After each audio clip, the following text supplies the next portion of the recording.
হ্যাঁ, স্ত্রী মশা যদি কামড়ায় তখন কি হয়? ডেঙ্গু হয়। এটাই সাধারণত উচ্চ জ্বর হয়। কি হয়? উচ্চ জ্বর হয়। কখনো কখনো রক্তক্ষরণ হয়। হ্যাঁ, দেখা দিতে পারে। সময় মতো সঠিক চিকিৎসা না নিলে বেশিরভাগ মানুষ সুস্থ হয়ে ওঠে। আর সময় মতো চিকিৎসা যদি না নেয় তাহলে কি অবস্থা ভয়ঙ্কর হয়। সেজন্য আমাদের কি করতে হবে?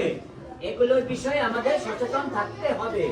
তাহলে প্রথম আমরা জানলাম কি, এই বাবুরা, প্রথমে আমরা জানলাম কি ডেঙ্গুটা কি।